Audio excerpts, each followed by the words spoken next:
Jerusalem. This great city is sacred to three of the world's major religions: Judaism, Christianity, and Islam. The foundation of Judaism and Christianity is the Old Testament. Its stories are also important in Islam. This document has thus been hugely influential in shaping both the Middle East. Many people believe every word of the Old Testament is literally true. Even today, this conviction is fueling arguments over issues from evolution to homosexuality to abortion. The potency of these conflicts makes it important to know how much and what in the Old Testament can really be taken as literal truth. Two men are trying to shed light on these questions by investigating the archaeological evidence. What they've discovered has sparked tremendous controversy and will revolutionize our understanding of the Bible. So today we reveal the secrets of the Old Testament.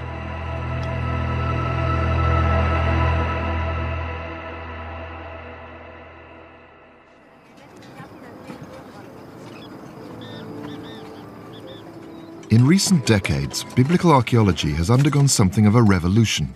A more scientific approach has informed a younger generation of archaeologists. And changing circumstances in the Middle East have allowed important new excavations, which have brought additional evidence to light. Against this background, a book called The Bible Unearthed has proposed a radical new history of the Israelites and the Bible, and powerfully challenged traditional archaeology. Its authors are Israel Finkelstein, Professor of Archaeology at Tel Aviv University, and Niels Silberman, Director of the Ename Center of Public Archaeology in Belgium. 100 years ago, when archaeologists came to a site and would find a piece of pottery like this, they would try to fit it in somewhere in the biblical story, seeing this as a symbol of the time of Joshua or the time of Amos or another character. We work in an entirely different way. For us, the evidence is the first bit of information. We construct a story of the rise of civilization in this country. And then, in fact, we see the Bible and the biblical literature and the biblical memories as somehow symbolic of the very basic changes in society that we see here. For the first time, we have this information not only about the main sites, but also about the countryside. The surveys in the highlands and other parts of the country have completely revolutionized what we know about ancient people in this country, and on top of that, the change of archaeology from, the old traditional way to more scientific archaeology with all sorts of sciences supporting what we are doing and providing us with wonderful information about the daily life, about what people ate, about the environment, about how they exploited the different ecological niches and so on. And I think that it's important to understand that the Bible, of course, is one of our most important ancient Near Eastern texts. But it's got a larger significance than that, obviously. At a time in the world where people are tending to use the Bible in a very literal sense for all kinds of rhetorical, political reasons, using the Bible as it is written, it's very important. But what we hope to do is to share the information that has been collected for the first time with the public to perhaps create a very more complex understanding of what the Bible is and what it actually says, and perhaps at least cause people to understand that there's a lot more to the biblical history than just occasional quotations used for very tactical religious, political purposes. The Old Testament tells the story of the Jews' ancestors, the Israelites. It says their history began with a family of nomads who migrated down from Mesopotamia, modern Iraq, to Canaan, modern Israel. Their leader was a man called Abraham. The Lord said unto Abraham, Get thee out of thy country, and from thy kindred, and from thy father's house, unto a land that I will show thee. That land was Canaan, and according to the Old Testament, God promised it to Abraham and his descendants forever. This is the origin of the idea of the promised land. For the best part of a century, archaeologists have tried to prove the Abraham story by finding evidence of appropriate migrations at the times suggested by the biblical account.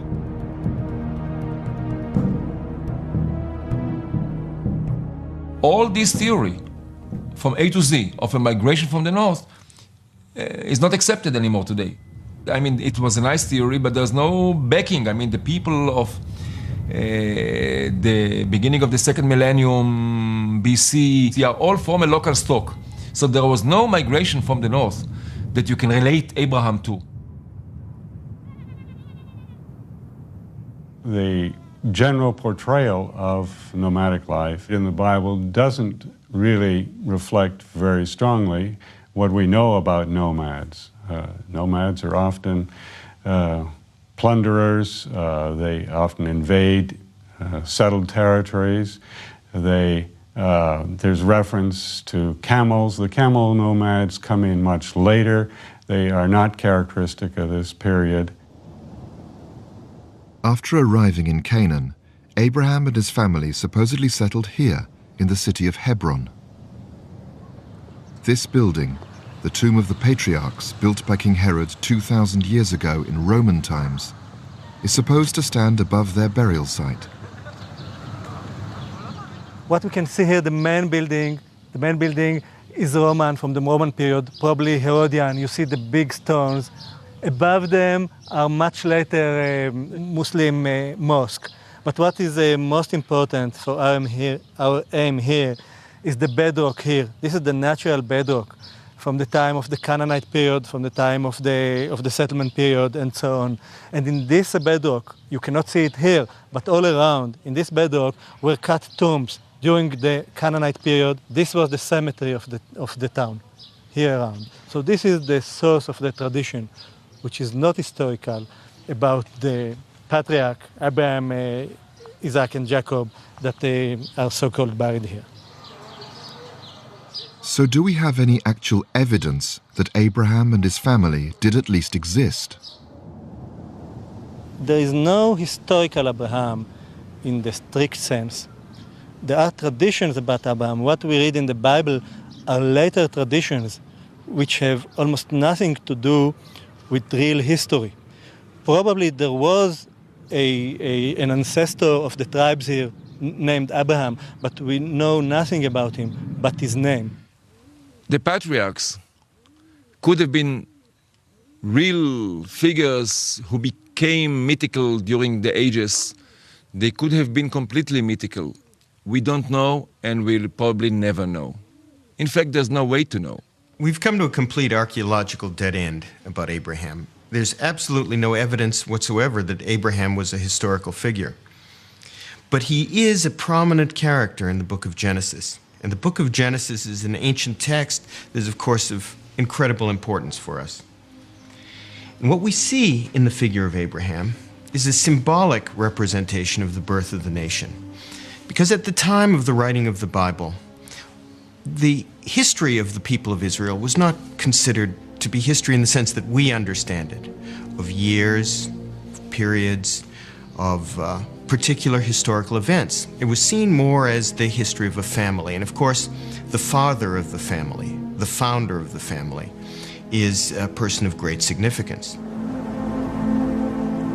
Although we can appreciate the importance of a mythical figure like Abraham, the complete absence of any objective evidence, indeed the inconsistencies in the biblical account, inevitably weakens the claims made for it.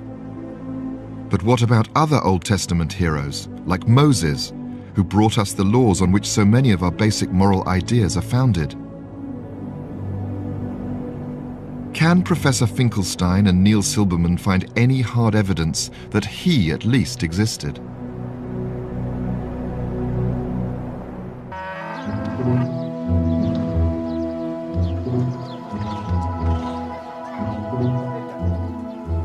According to the Bible, famine drove Abraham's descendants away from Canaan to Egypt, where they ended up as slaves in the Nile Delta.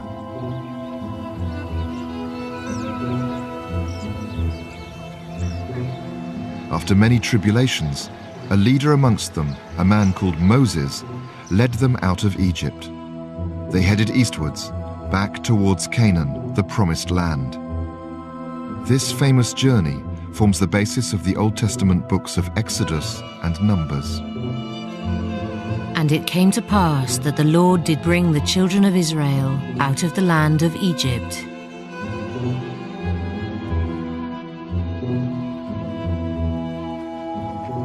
Well, here we have the early... Neil Silberman has come to discuss the evidence for the Exodus with Donald Redford, one of the world's leading archaeological experts on Egypt's Delta region. Some kind of food preparation.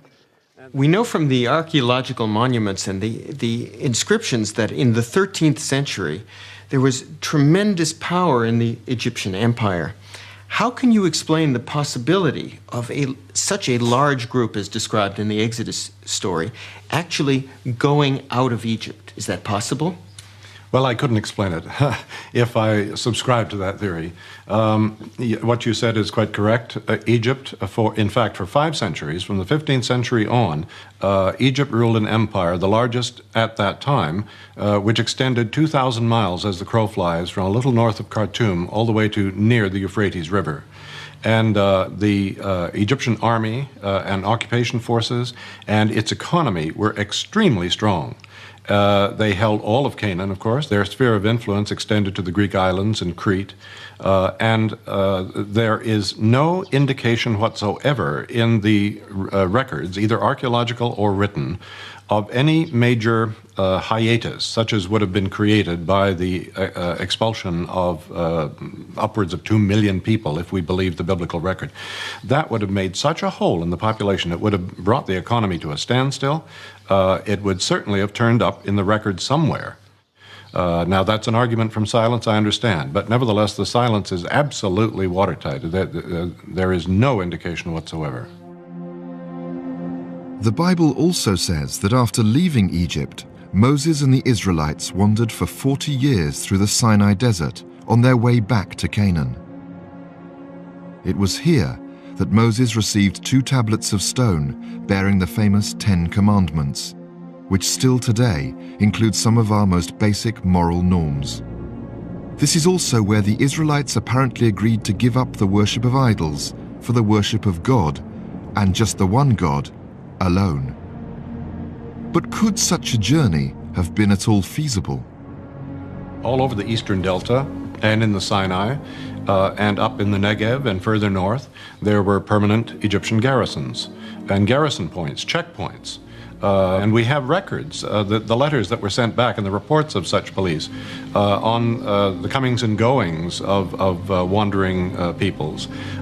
Certainly, there would have been no chance whatsoever for a group of people that large to move freely through the desert and into the Negev. Not a chance at all. Moreover, that would be the height of folly to go south into that inhospitable, barren land with mountains everywhere and little water and less food supply.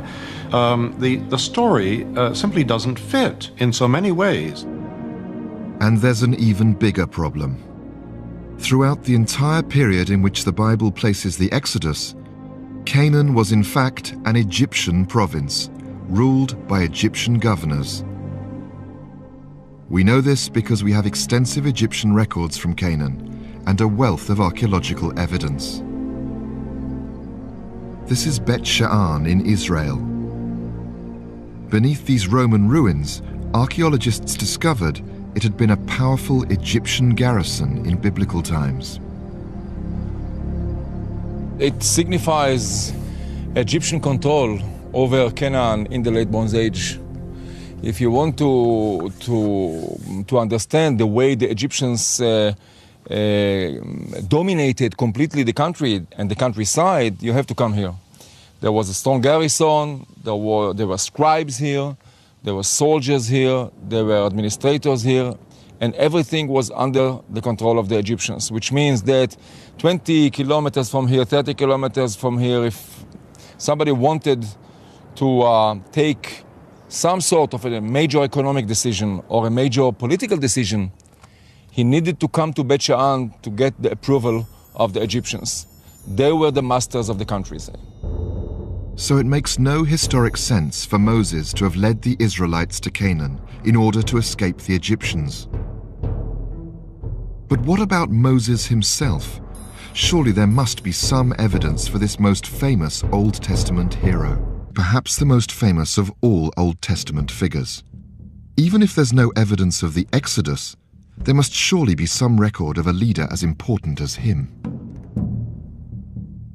The name Moses is a name which is very popular from early periods right down into late periods. So it's a fairly common Egyptian name. That's all that we can say. There is no text in which we can identify this Moses or that Moses as the Moses. The question of the historicity of Moses is the same as the question of the historicity of Abraham.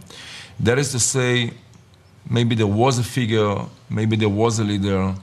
I am not here to undermine the historicity of Moses. I think that it is possible, but I would say it's beyond recovery. Perhaps the best way to make sense of the story of Moses and the Exodus is to understand that there was constant movement between Canaan and Egypt in ancient times. We can't be sure if there was one incident in the hundreds of years that Canaanites came down to Egypt that more or less represents what we have in the story of the Exodus.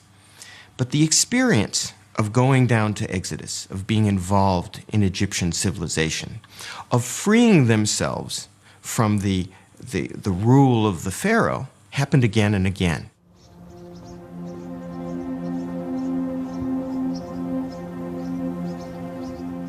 This is Mount Nebo in Jordan.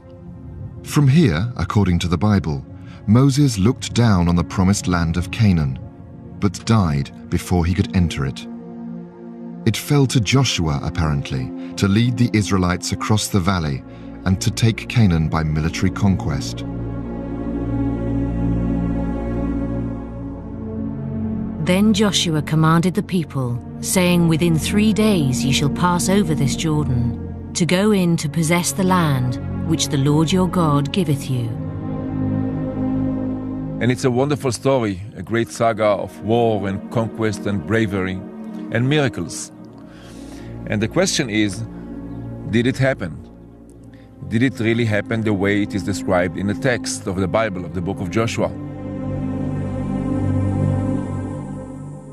The Bible says Joshua and the Israelites embarked on a 7-year campaign during which they conquered 30 Canaanite cities.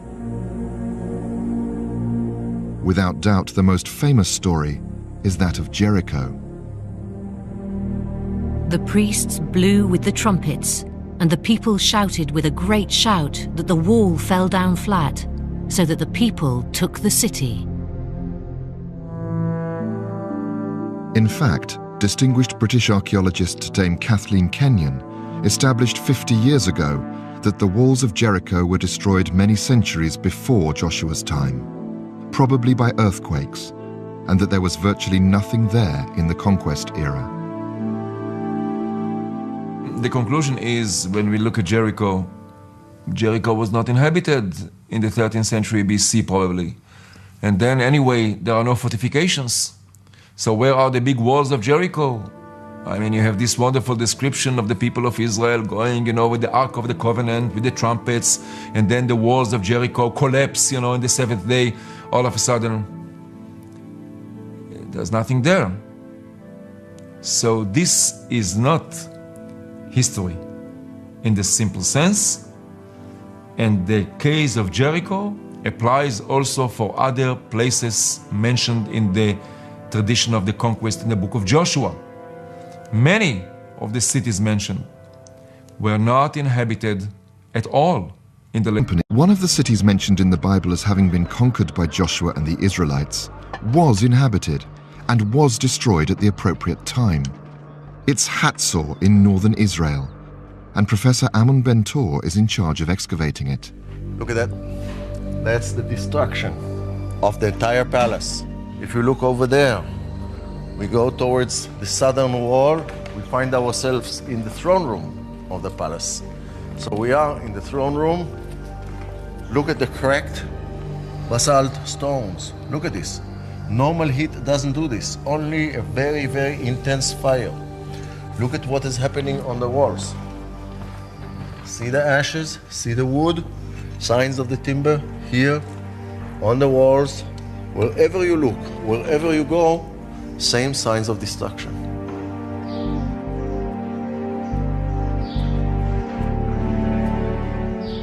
In the case of Hatzor, we see undoubtedly a violent destruction, like in no other place. And the question which faces us is, when did it happen and who did it? I believe that by now we can say rather safely that the destruction of Hatzor, the big final destruction of Hatzor, occurred sometime in the first half or towards the middle of the 13th century BC. And the question is, who is responsible?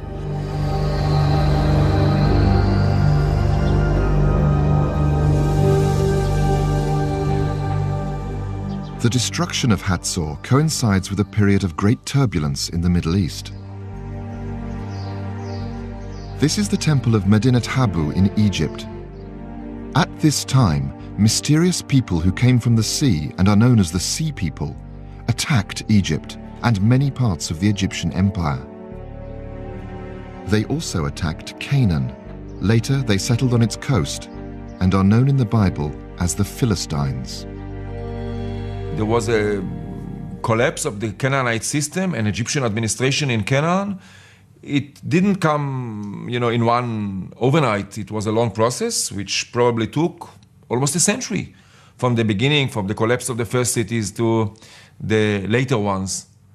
And much of it must have been done, or must have been related to the assault of the Sea People in several waves, possibly, on the coasts of Canaan. So slowly by slowly, the cities of Canaan disappeared. Some of them must have been destroyed by Sea People in the 12th century. Some of them could have been destroyed by reaction of Egypt. Some of them could have been destroyed by rivalry between fighting each other. Some of them could have been taken by those groups on the margin of the Canaanite society. Professor Ben-Tor believes that such a group did destroy Hatzor, and that since the Bible names them as the Israelites, why disbelieve it? Nowhere in any document in Egypt does it say that the Egyptians destroyed Hatzor. So I think we can rule out the Egyptians. Let's go back to the Canaanite city-states. Which one of the Canaanite city-states was big enough to compete with Hatzor? Which one could have destroyed Hatzor? I don't know of any such city-state. I'll rule them out. Let's go to the Sea People. They have a very, very distinct pottery. We did not find even one shirt which is Philistine. Not one. Add to this the fact that it is too far inland. The Sea People were coastal. This is where their interests were. Not so far inland as Hatzor. I'd also rule them out. It turns out that we are left with those enigmatic Israelites or proto-Israelites. They were the ones responsible for Hatzor, and that the traditions that are preserved hundreds of years later in the book of Joshua have a nucleus in the reality of the destruction of Hatzor. So it might have been the early Israelites who destroyed Hatzor. But that one fact hardly vindicates the whole Old Testament account of the conquest. So why did the story come to be composed in this form? The way the story is written, putting the conquest of the Promised Land into a single military campaign with a unified strategy to conquer the center of the country, the north and the south, is clearly a later attempt to explain how the Israelites conquered the Promised Land. As one might expect, the conclusions of archaeologists like Israel Finkelstein arouse fierce controversy, even within the archaeological profession. If the Rahov dates are correct, Here, Professor Finkelstein is in Los Angeles, taking part in a heated debate. All kinds of retelling and editorializing and writing. A major issue currently dividing archaeologists is the Old Testament portrayal of what happened after the conquest. Larry, don't talk, it's my turn. And we have a... The Bible says that once the Israelites had established themselves in Canaan, a great empire eventually arose over all their people. This unified empire was supposedly established in the 10th century BC by David, he of David and Goliath fame. His capital was at Jerusalem, which is why it's known as Royal David's City. And after King David's death, he was apparently succeeded by his son, Solomon. The heroic biblical portrayal of this dynasty has always made it seem a kind of golden age for the Israelites.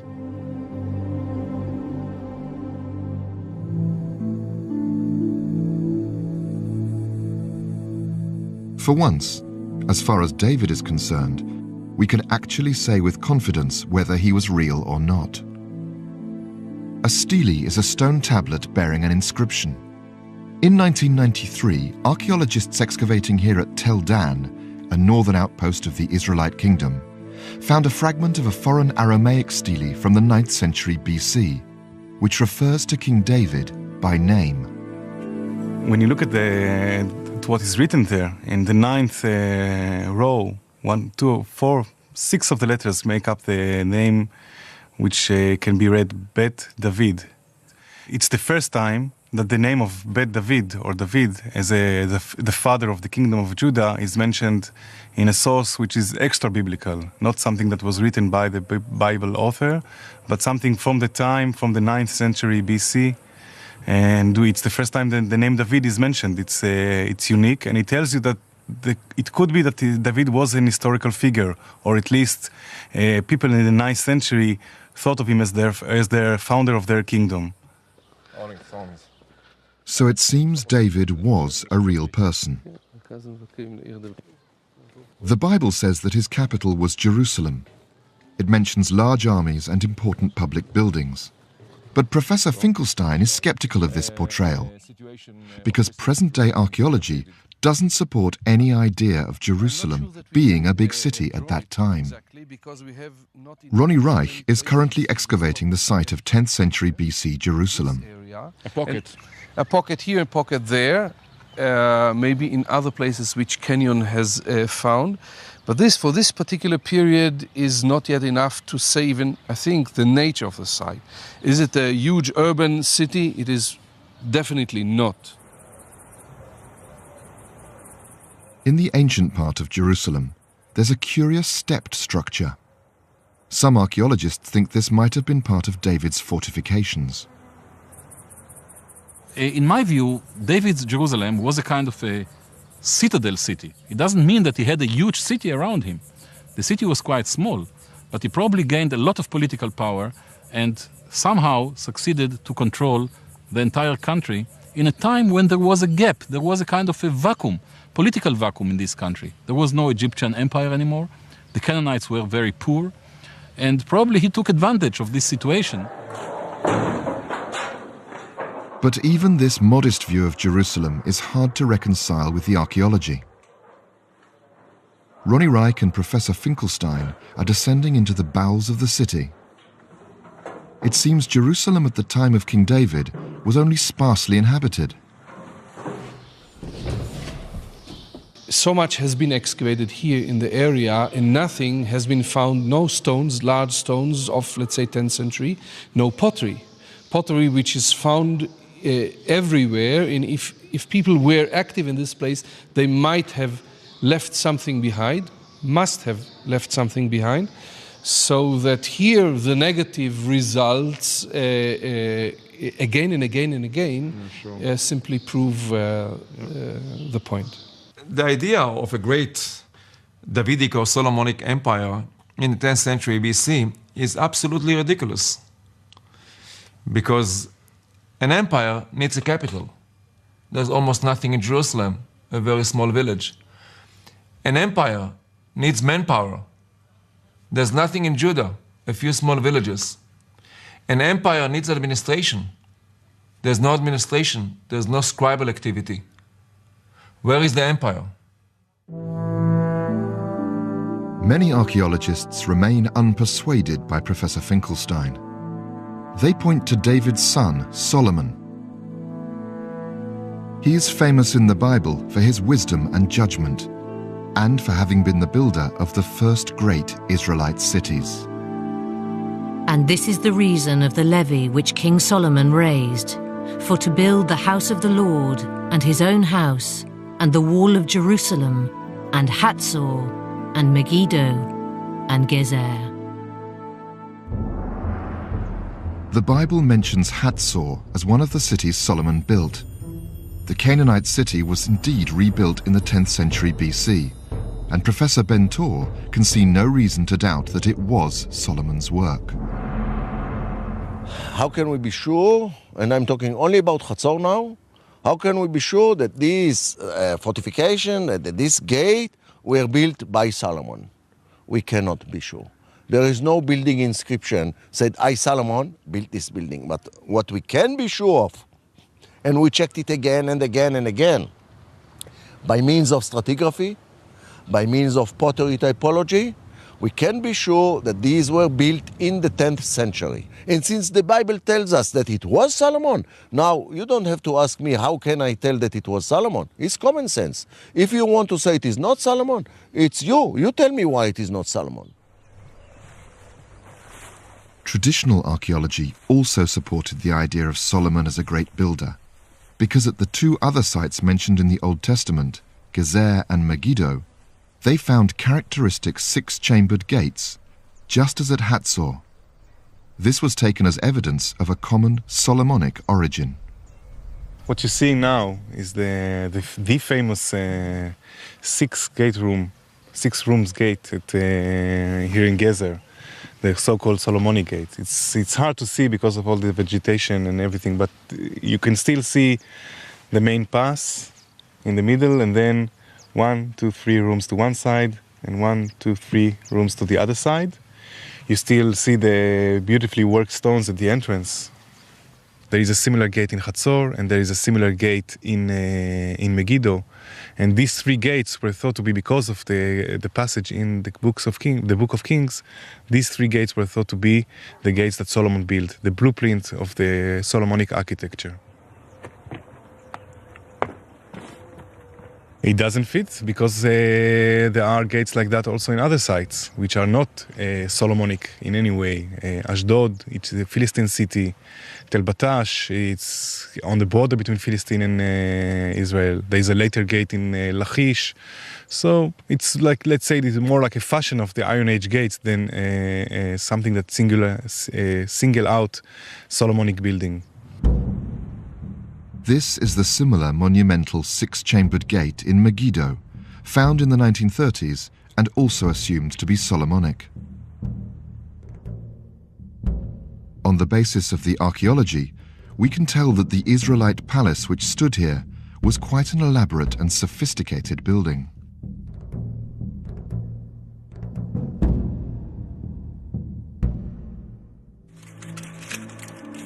Now, modern radiocarbon dating tests are being conducted to try and establish the exact date of the palace. The results of the tests are not conclusive, but they point strongly to a date about a century after Solomon. This is the new data together with the old data. And the one thing you can see is that the new data is consistent with the previous one. So we didn't change the picture, and that's great, because you don't want each time a new data comes, the picture to be changed completely. And moreover, it supports the picture, because this red point, which is the new one you just brought here, is nicely consistent with the low chronology and fairly far away from the high chronology. So objectively, that's what we expect. So great. I think it's fine. The low chronology, pointing well after the 10th century BC, makes Professor Finkelstein and Neil Silberman doubt whether a great empire could have existed at that time. Look, it was a wonderful story. It got people excited and really interested in the Bible, but we just can't accept the story of the Solomon's Gates anymore. For many reasons. First of all, right there from the beginning, there was a problem. Because when you look at the report, at the archaeological facts on the ground, the gate is definitely later. It must be put somewhere in the 8th century or something like that. But beyond that, today we know that there are gates like this all over, later than the 10th century, in the 8th century, and even in the 7th century, and beyond the borders of biblical Israel. But some archaeologists think there may well be something in the biblical account.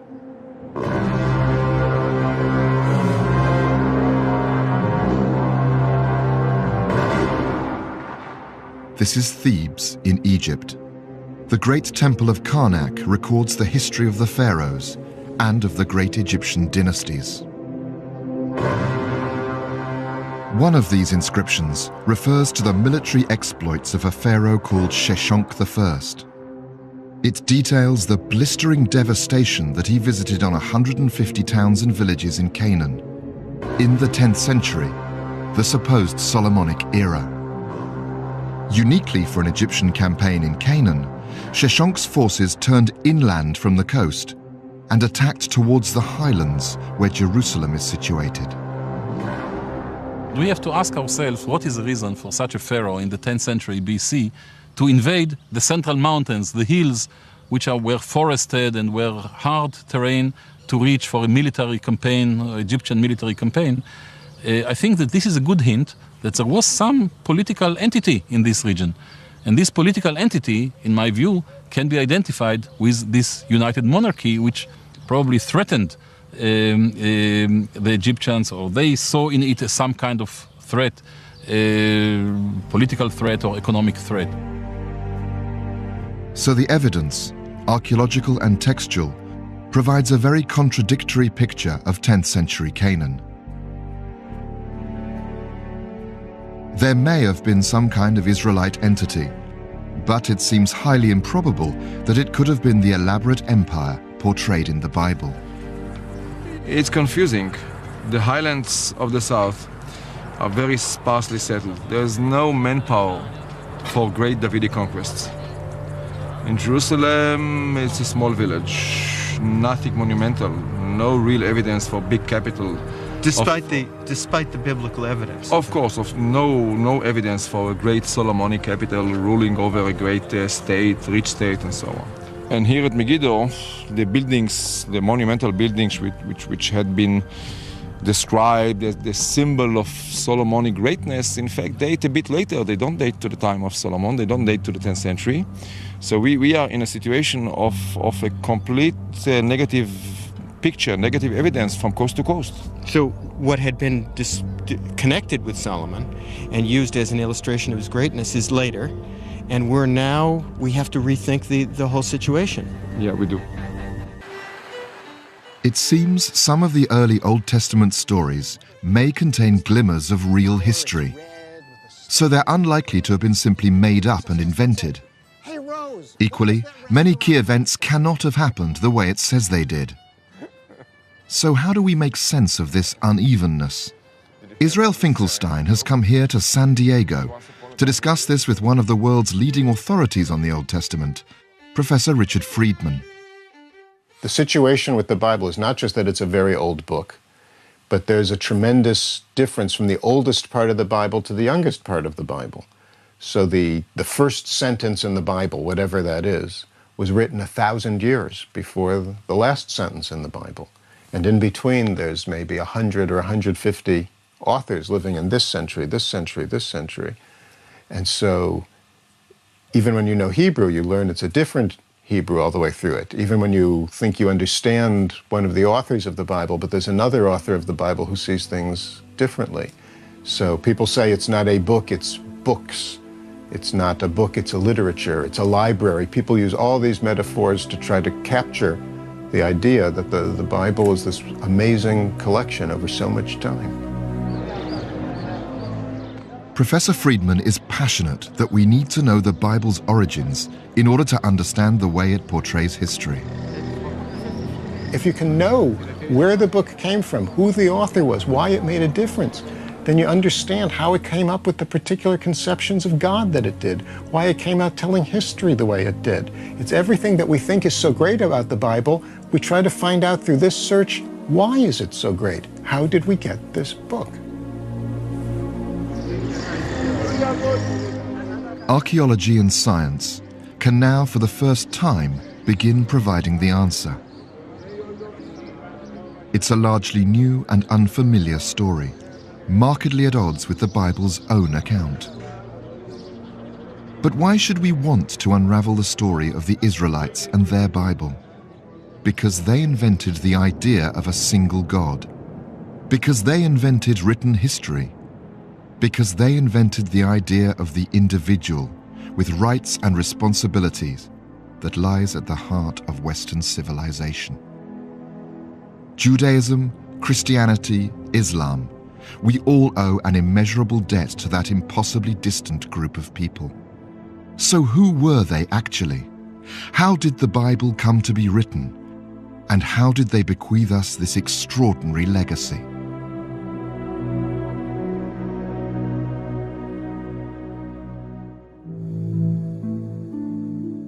As we've seen, contrary to the Old Testament, there's no evidence for any migration from Mesopotamia at the supposed time of Abraham, said to be the Israelites' founding patriarch.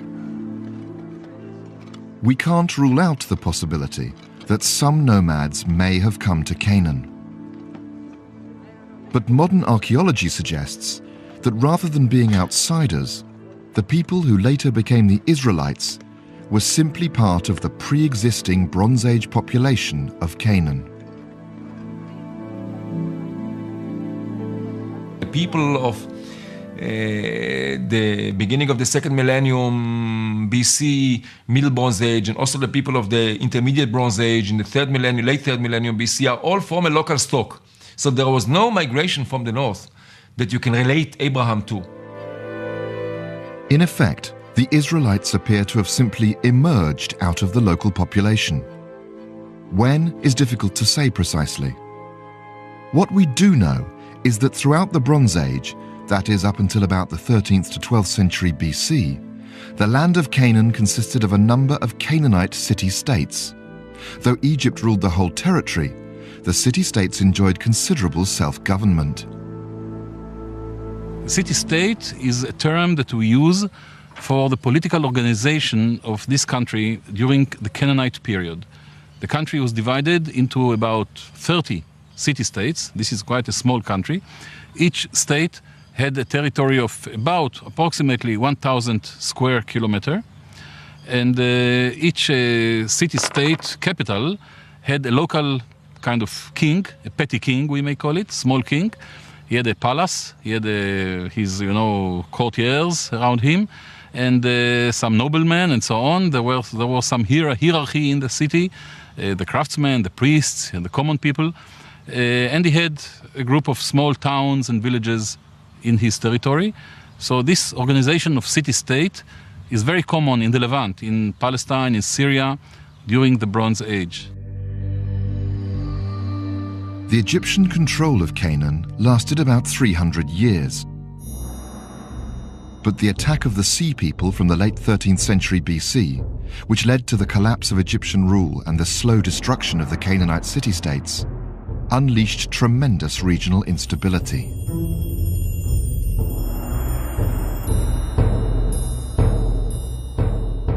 The entire Eastern Mediterranean was in a complete turmoil. The economy was disrupted. Maritime trade routes were cut. Ports on the Mediterranean coast were destroyed, were attacked and taken. In a situation like this of economy falling, famine, political dysfunction, then one city can attack another. A gang of people from the highlands can take a city. Pastoral nomads can come also and try to gain some advantage by attacking a single city, isolated city. Everything was in chaos.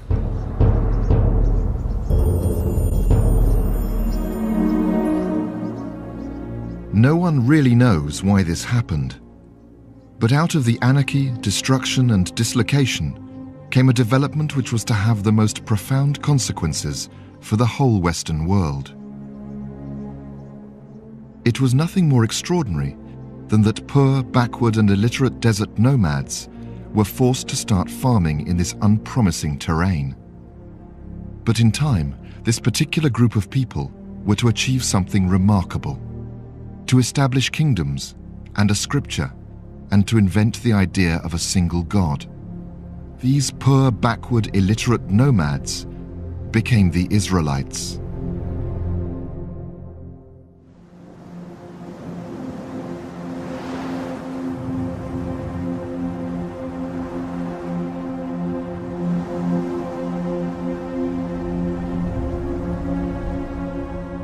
Desert life has changed little over thousands of years.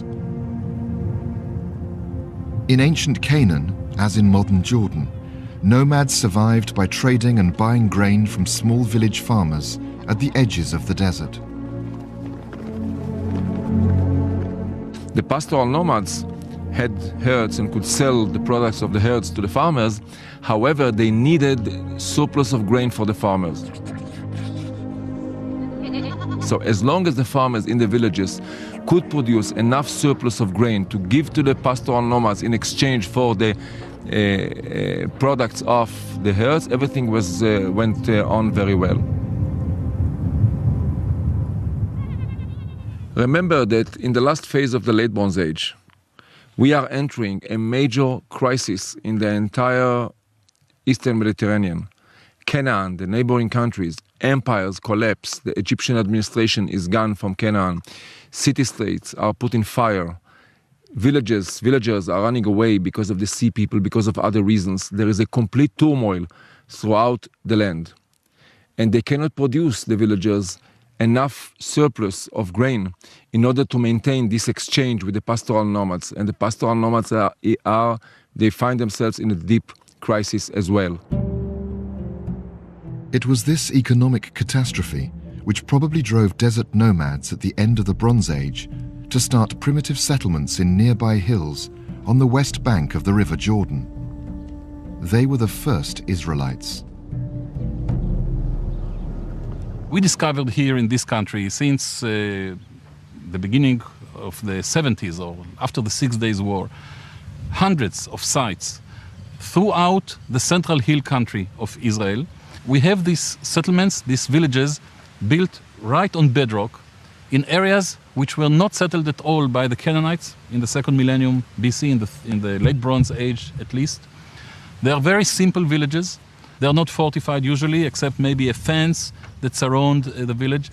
We find animal pens, for example. At Gilo, we found large animal pens which are used by these people. So I think that here we have an emergence of something new, which can be related to the emergence of those Israelites. From the extensive archaeological surveys of the last 30 years, Professor Finkelstein and his colleagues can now draw a detailed map of the earliest Israelite settlement patterns. Okay. This map gives you, in a graphic way, the final results of all the surveys of many years in the highlands from south to north. That is to say, you can see that there are areas like here in the south that have less sites. The number of sites to the south of Jerusalem is very limited. And for instance, in the north, around Shechem and farther to the north, where you have bigger valleys, you have more sites.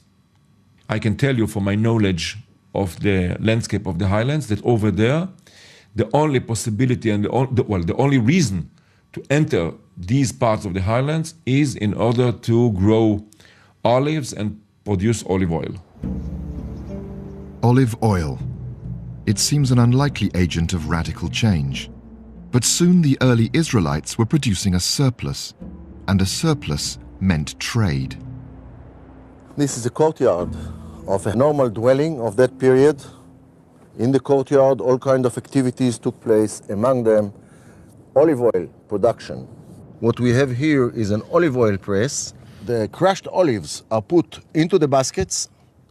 Once the baskets are full of the crushed olives, the boom stands something like this, and then the pressure applied to it by these weights, which by the way are the original weights, pushes the boom down slowly, slowly, gradually. It's not happening in minutes, it takes hours, and the olive oil runs out of the baskets into this little drainage pipe here into the juglets. Such an olive oil press is definitely much too big for one family that lived here. This is a production, let's say a major production for export or to be sold somewhere in the country or even beyond. The well-watered valleys of the Northern Highlands ran down to the coast, and so geography encouraged trade and prosperity. In due course, a more complex society arose. The population grows. There's hierarchy between the settlements. There's intensification of the agricultural activity. There is industrialization of the agricultural output. There is specialization in grain growing and olive oil production. All this shows that we are on the way to statehood. There's this development which leads to statehood, and all this happens in the north. Slowly, but unmistakably, this northern area became a recognizable kingdom. It was called Israel. This was the Israelite city of Megiddo. From this period on, we can be fairly confident about events. The Bible itself probably began to be compiled quite close to this period, so it's more reliable. We have detailed diplomatic records from neighboring territories like Assyria. And we now find far more material facts on the ground. Concerning Israel, we have very interesting archaeological evidence and very convincing archaeological evidence for the development of the kingdom. Samaria, the capital, is founded in the 9th century, the same in Jezreel, the other palace. All this confirms the Bible very well, because the Bible tells us that Omri founded Samaria, and Ahab built also Samaria as well as Jezreel.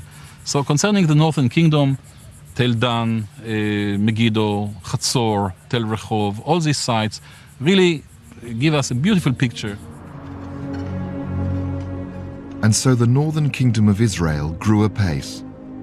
Former Canaanite cities destroyed in the Great Chaos were now rebuilt as Israelite centers.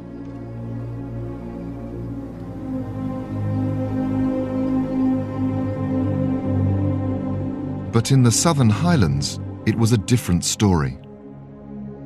This area was known as Judah, and it was here that Jerusalem was located. But one can see, even today, that this terrain was much less promising than in the northern kingdom of Israel. As you can see all around, it's a highland area. It's the highest in the central highland of Israel. It's the most remote area. It's the poorest area. Not too much rain, not too much good field for agriculture. There are, but less than in the north.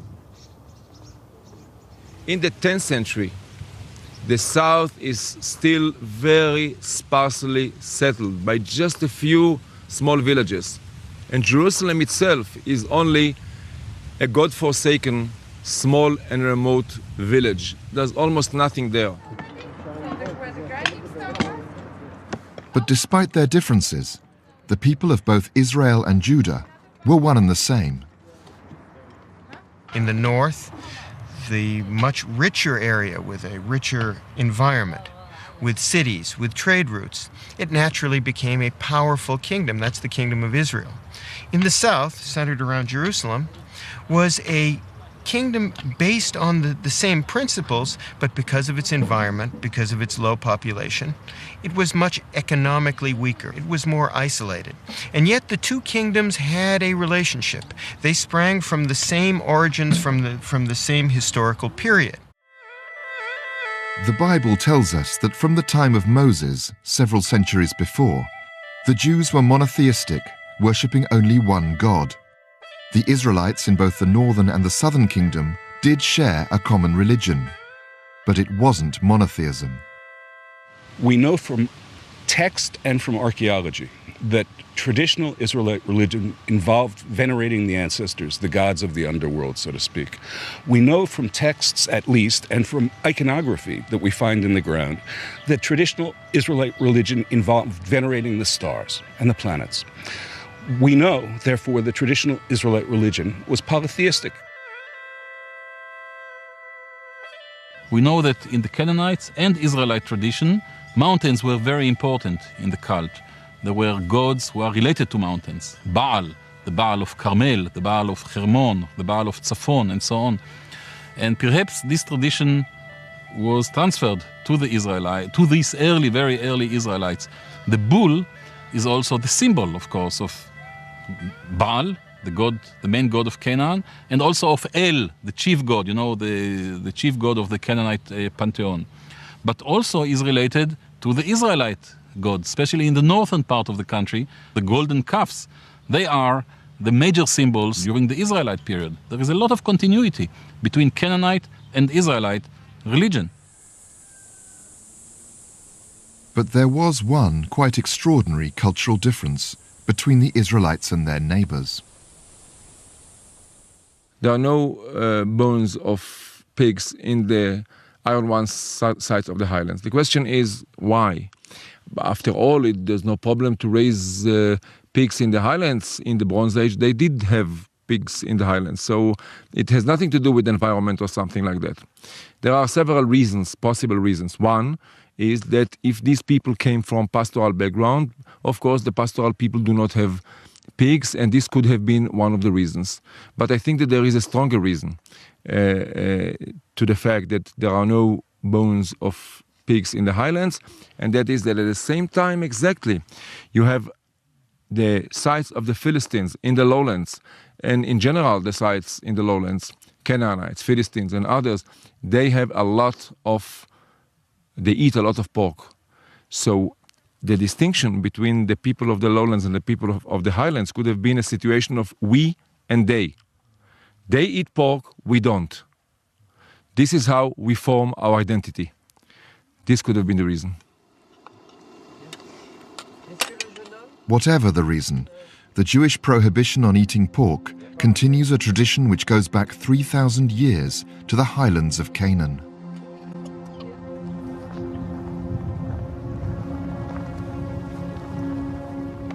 As time passed, the southern kingdom of Judah slowly became more densely populated, and agricultural development slowly increased. By the 8th century BC, Judah, like Israel in the north, was also becoming a developed state with all the panoply of administration and bureaucracy. Literacy was the vital precondition, and pottery remnants of the period testify to this key development.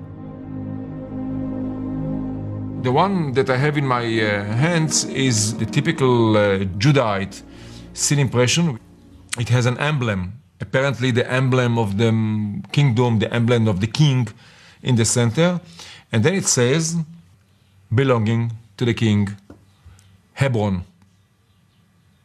It doesn't mean that the king was sitting in Hebron. It means that either the tax was collected there at Hebron, or that the vessels were produced there, the standardized vessels of the kingdom. The development of Judah was extremely fortunate, for just as it was becoming a proper state, Israel in the north was facing a mortal threat.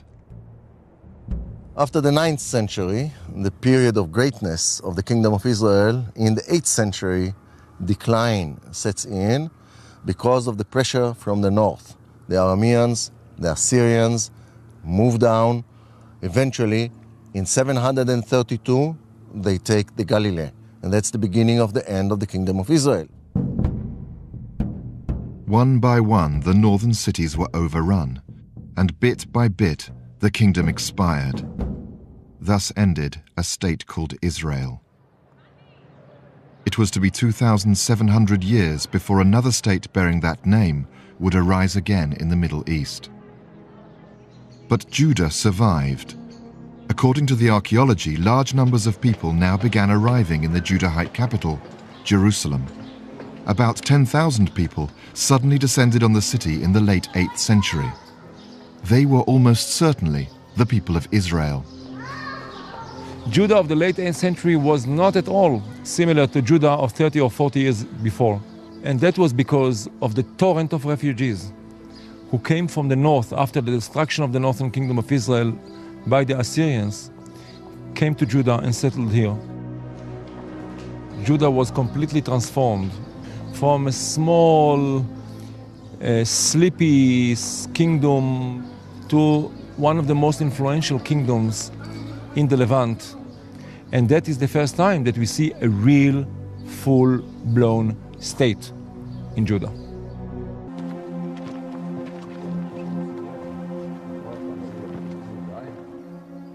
These are the ruins of Lachish, Judah's second city.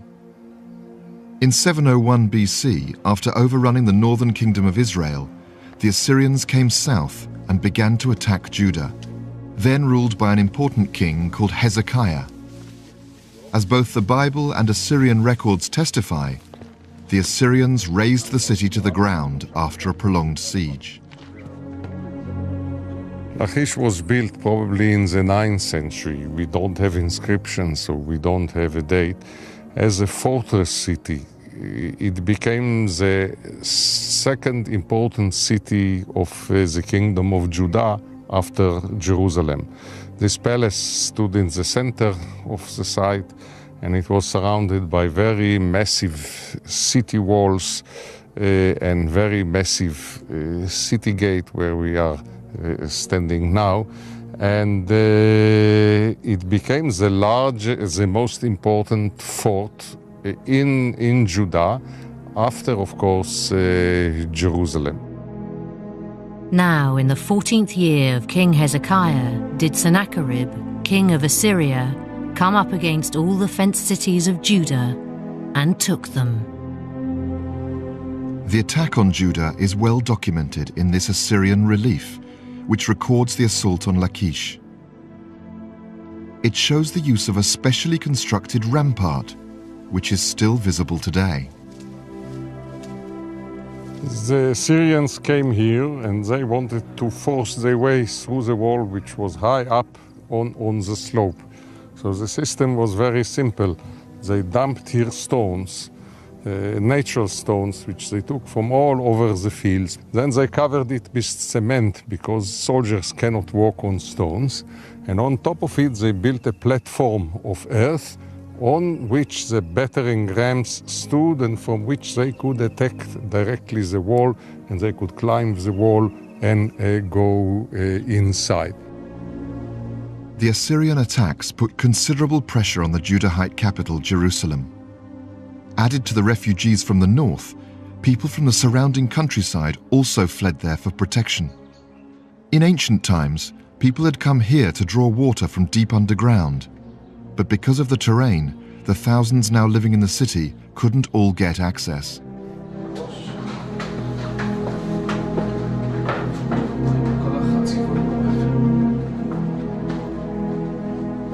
We are now at the spring of Gihon, the source which comes out here from a crack in the rock and is emanating all the year round. This is a permanent source of water, and this is the raison d'être of this village, which turned later, much later, into a city. Wouldn't it be for the water, nobody would have come to this place. But we know, we understand, I think, the broader situation here. In the time of Hezekiah, Jerusalem grew all of a sudden and became a huge city, 10 times bigger than 50 years before him. To bring water to the new population of the extended city, King Hezekiah now embarked on an extraordinary project, tunneling through 1/2 kilometer of rock. The tunnel goes from here for over 500 meters, cut from both sides. They met in the middle, all in the rock. Well, this is a real engineering achievement, and we still don't have an adequate explanation how this was done. So the building of the tunnel, which came out here, also shows the increasing sophistication of the kingdom, emphasized by the fact that Hezekiah chose to record his feat for posterity. This ancient Hebrew inscription is really one of the most important pieces of evidence we have for the rise of Judah as a kingdom. It's dated to the time of King Hezekiah at the end of the 8th century BC, and it records the cutting of the long, complicated Siloam tunnel that brought water to the city. So it represents both the engineering that was possible by the kingdom and also the attempt of the kingdom to record that act in an official way, in an official inscription. And so this really brings us to a time when the kingdom was centralized, when Jerusalem was a city that was administered by royal officials that had the power and the level of literacy to record their achievements and their history. Literacy also played a key role in the politics of Judah. Judah was under siege. The northern Israelites had fled south en masse. Hezekiah had to hold the kingdom together. It seems his priests collected the slightly different northern and southern versions of Israelite history, and also wrote a new one to try to reconcile and unify the two traditions. These various texts were later to become part of what we know as the Old Testament. Hezekiah's situation would explain the importance of portraying David and Solomon as having once presided over an empire of all Israelites, based in Jerusalem. To promote unification, it seems Judah also now underwent a major religious purge. It appears worship began to be centralized in the capital. Half a millennium after the supposed time of Moses, this was the real beginning of monotheism, the belief in one God alone. The biblical account of Hezekiah's purge, more reliable because it was closer to the events, describes the destruction of idolatrous shrines. And Hezekiah did that which was right in the sight of the Lord. He removed the high places and brake the images.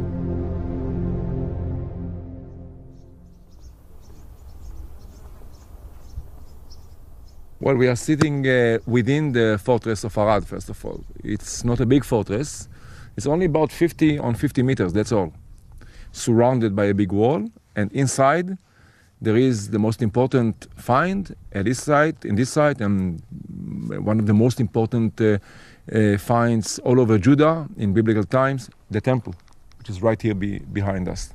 This temple was probably constructed sometime in the beginning of the 8th century BC and lasted throughout the 8th century BC. It was then destroyed,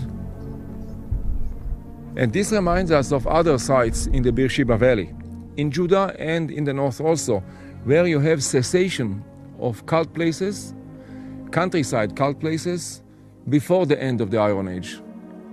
And apparently there was some sort of centralization of cult as part of the growing power of the capital and the administration and the king and the centralized government in Jerusalem in the late 8th century.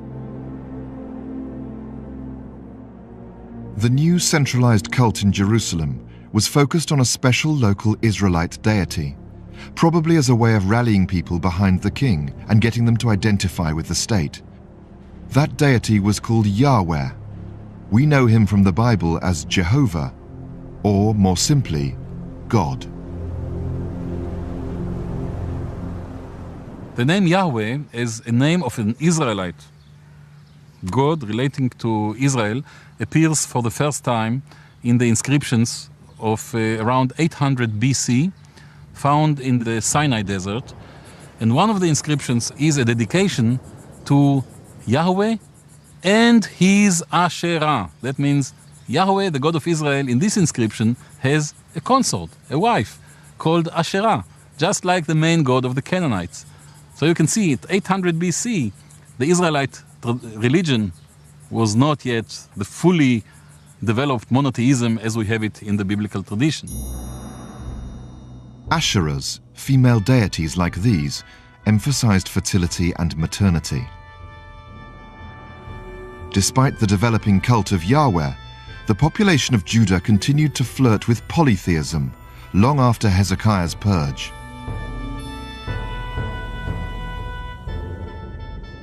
After the siege of Lachish, Judah, now revolving largely around Jerusalem, sued for peace with Assyria. Over the next century, there was a period of calm. The stability led to growth and prosperity. By the late 7th century, Assyria had withdrawn from Judah. Hezekiah's great-grandson Josiah now appears to have begun developing ideas of expanding Judah. To rally his population behind him, he redoubled and intensified the centralization of worship around Yahweh. In order to achieve the ideas of extension, territorial extension, and so on, Josiah needed centralization of power, strong administration, complete control of the state. One way to do that was to centralize cult, to do this reform of cult, which would lead back to the idea, to the pan-Israelite idea, that all Israelites must worship one God, that is the God of Israel, in one capital, that is Jerusalem, in one temple, that is the temple of the God of Israel, under one monarch, one king, the king of the lineage of David. That was the pan-Israelite idea which came into being in the 7th century BC. At this time, Josiah's priests are said to have discovered a lost text which greatly emphasized the worship of Yahweh. They called it the Book of Law. It was almost certainly the Old Testament book that became known as Deuteronomy. The book of Deuteronomy perpetrates one of the great reformations in history. It imposes a strict philosophical monotheism that banishes all other gods from traditional culture. This was part of a reformationist program in which King Josiah attempted to centralize not only power, but the ability to reach the realm of the divine into his own hands in Jerusalem, in the temple which sat in the backyard of the royal palace. So somebody, a person or a group, sat down at that time and wrote the early core of the story. And the story serves Judah. It puts Judah in the center of the universe. Deuteronomy was hugely important for Western civilization because for the first time, the individual was singled out from the crowd as the focus of moral responsibility and duties. Baruch Halpern believes this was actually connected to the earlier Assyrian attacks on Judah. Many elements of the reform actually precede the reform. They're the result of the exile of the rural population of Judah in 701 BC by the Assyrian king Sennacherib. The extended family essentially disappears from the landscape of Judah in the 7th century after 701 BC. We no longer have compounds housing extended families. We have individual houses. We no longer have collective tombs containing hundreds of people being buried together. We no longer have large cooking pots. We no longer have large ovens. All these things shrink down in size, as they do in other cultures when the extended family disappears and the nuclear family becomes the center of organization and identity. Effectively, what you see in the 7th century BC is the development of individuality. These social changes were reflected in radical new laws in Deuteronomy. An ideological change of great enduring consequence.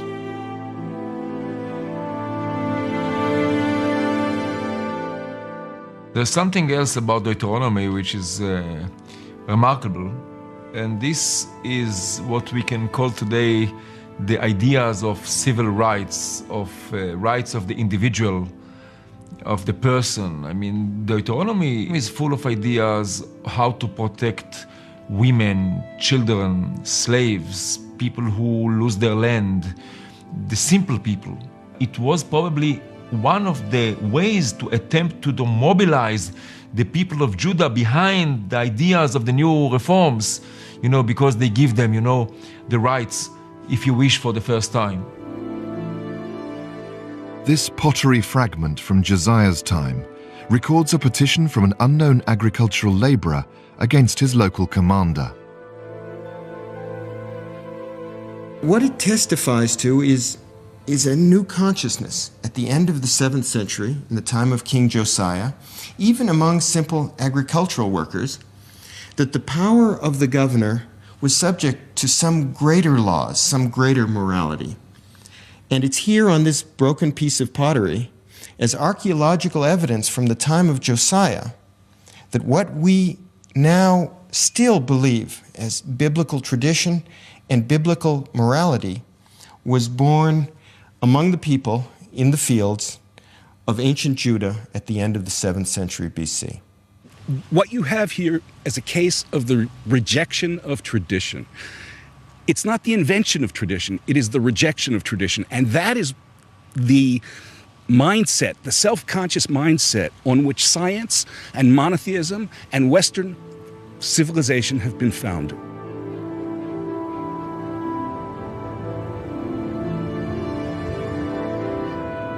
Despite Josiah's confidence, his ambitions were soon thwarted. In 609 BC, here at Megiddo, Josiah was killed by Egyptians in uncertain circumstances. He was still a young man, his dream of a great new Israelite empire smashed.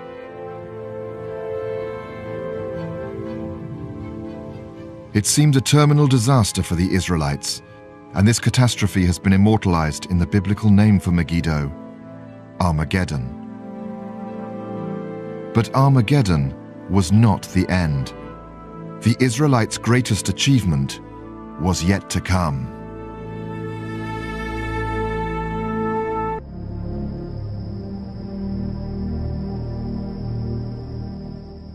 The death of Josiah in 609 BC at the hands of the Egyptians seemed the end of all Judah's hopes.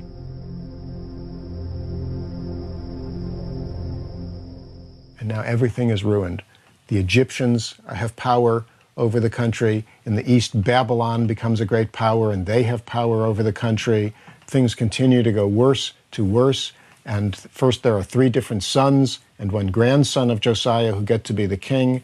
And finally, the last one of them is King Zedekiah. The Babylonians come under the great emperor Nebuchadnezzar.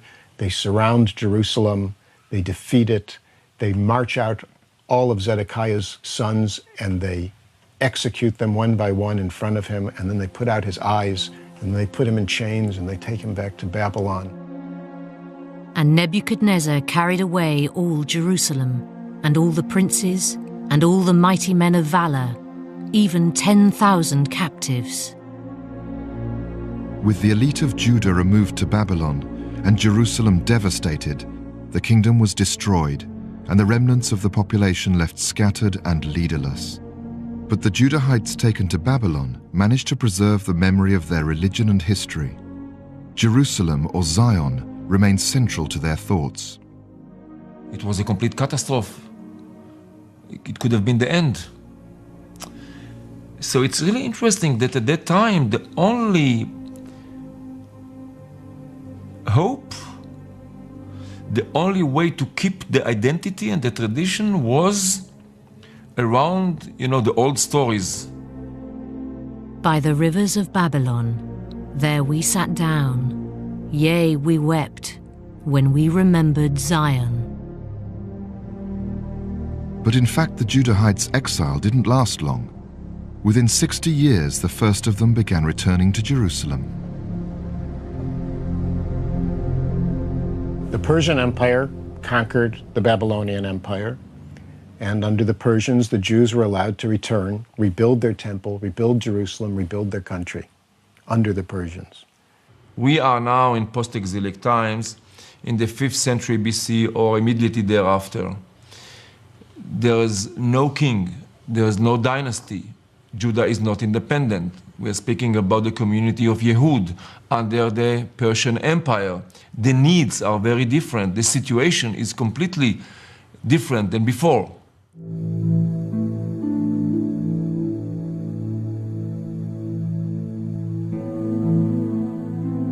The Judahites, or Jews as they now became known, were led by priests, and one of them played an absolutely critical role in the history of the Bible. This priest gathered together the various Jewish texts which were still remembered and put them into an official compilation known as the Torah. Richard Friedman believes this priest was called Ezra. He's a priest, he's a scribe, he has access to the texts, and he's someone who has power because he's someone who's strong enough to come to the Jews and say, okay, this is the Bible from now on, this is Torah.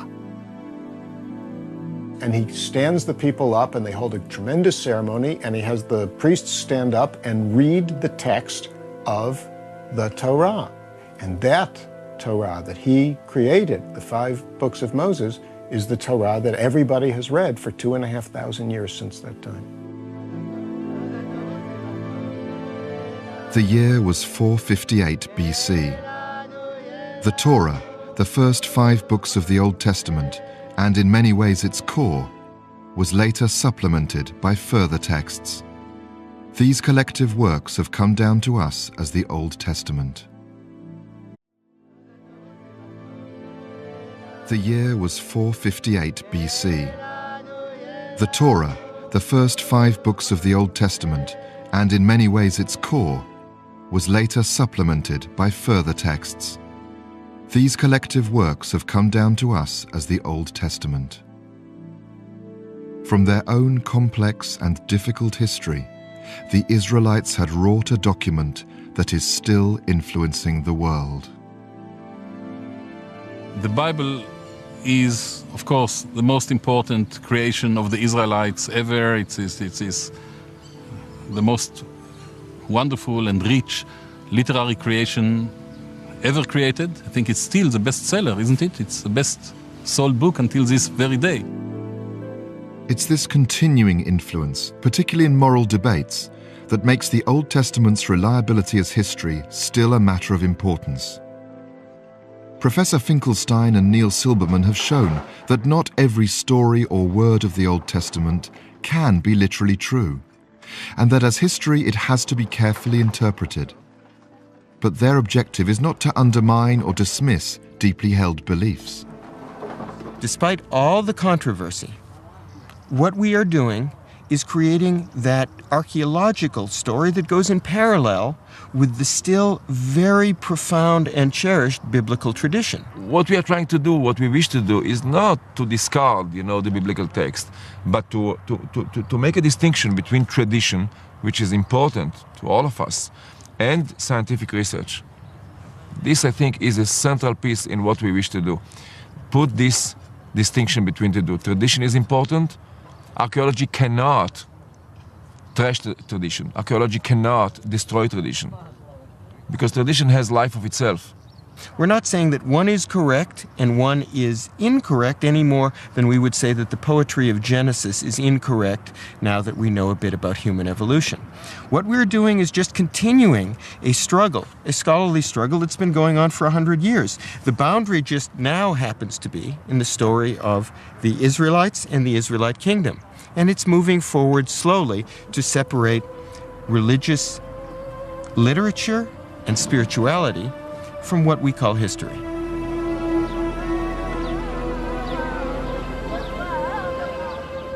Modern scholarship is showing then that the Old Testament was a human and highly partisan construct. This does not, however, take away its power or enduring moral force. Indeed, in many ways, it makes the achievement of those who wrote the Old Testament all the more remarkable.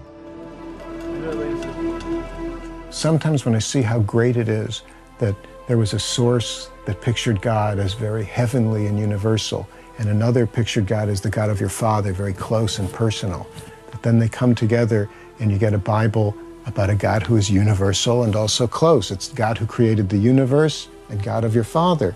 To me, this is a great thing, but I still haven't really come to understand how it worked out so well We're not talking about one author sitting down and designing something so it comes out nicely at the end. We're talking about 100, 150 authors in the whole Bible writing, and you get a story that flows and works so well and makes such sense and has consistency in it that to me that is, I hesitate to use the word, but a miracle.